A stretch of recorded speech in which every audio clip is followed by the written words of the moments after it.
নমস্কার বন্ধুরা, তন্নিস কিচেনে আপনাদেরকে স্বাগত। আজ আমি বানিয়ে দেখাবো পনিরের একটি রেসিপি। পনিরের কিন্তু নানা রকম রেসিপি হয়, কিন্তু তার মধ্যে এই রেসিপিটা কিন্তু অন্যতম একটা রেসিপি এবং এই রেসিপিটা খুব কম সময়ে বানিয়ে ফেলা যায়, খুব সহজেই বানিয়ে ফেলা যায় এবং এই একটা রেসিপি দিয়ে কিন্তু আপনি ভাত, রুটি, পরোটা সব কিছুর সাথেই সার্ভ করতে পারবেন। তাহলে দেখে নেওয়া যাক এই রেসিপিটা বানানোর জন্য আমাদের কি কি লাগছে।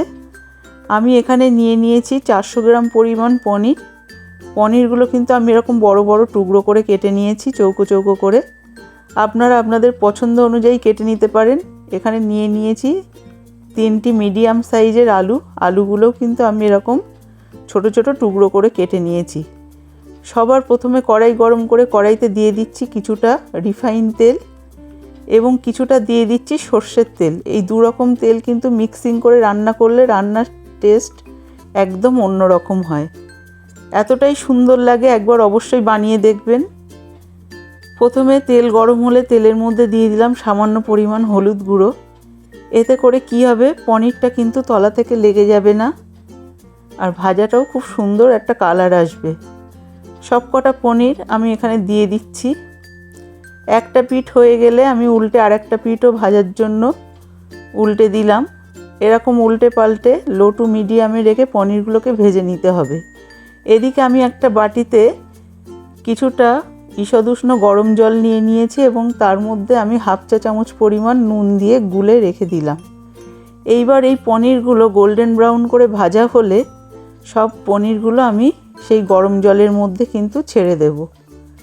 এই গরম জলের মধ্যে আমি যখন পনিরটা ছেড়ে দেব, এই পনিরটা কিন্তু একদম সফট হয়ে যাবে, একদম তুলোর মতো নরম হবে।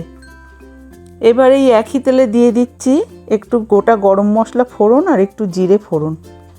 ফোড়নটা ভালো করে গরম হয়ে গেলে দিয়ে দিচ্ছি টুকরো করে কেটে রাখা আলুটা কিন্তু এখানে আমাদের একদম গোল্ডেন ব্রাউন করে ভাজতে হবে। আলুটা কিন্তু কম ভাজলে ভালো লাগবে না। দিয়ে দিচ্ছি সামান্য পরিমাণ নুন ও হলুদটা দেওয়ার পরে দিয়ে দিচ্ছি 2টো তেজপাতা।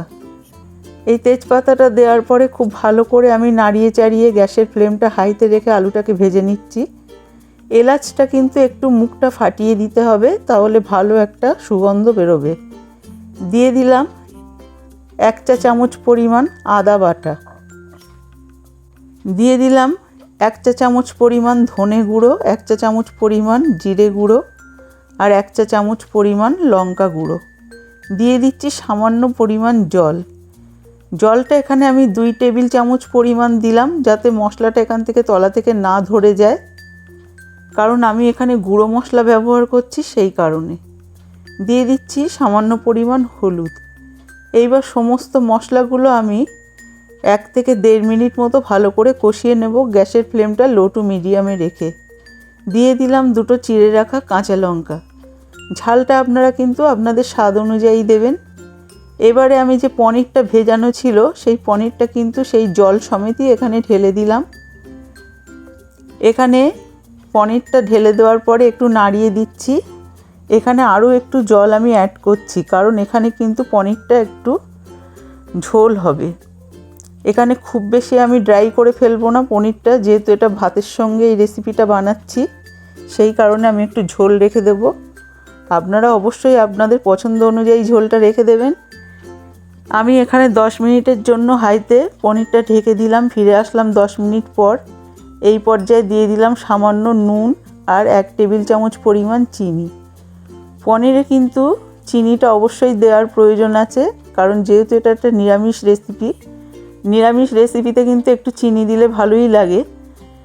আর এখানে 2-1টা আলু আমি এরকমভাবে একটু গেলে দিচ্ছি, কারণ এতে ঝোলের থিকনেসটা একটু গাঢ় হবে। আমি এখানে দিয়ে দিচ্ছি শাহি গরম মশলার গুঁড়ো 1 চা চামচ পরিমাণ।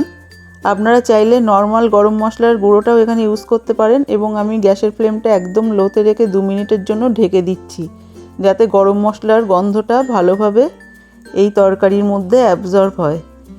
এবারে দিয়ে দিচ্ছি 1 চা চামচ পরিমাণ গাওয়া ঘি। এই গাওয়া ঘিটা দিলে কিন্তু এর স্বাদটা দ্বিগুণ বেড়ে যাবে। এবারে আমি ঠান্ডা হলে একটা বাটিতে আপনাদেরকে সার্ভ করে দেখাচ্ছি। দেখুন কতটা সুন্দর দেখতে হয়েছে এবং এটা আপনারা গরম গরম ভাতের সাথে পরিবেশন করুন অথবা রুটির সাথে। আমার রেসিপিটা ভালো লাগলে অবশ্যই সাবস্ক্রাইব করবেন এবং লাইক দেবেন।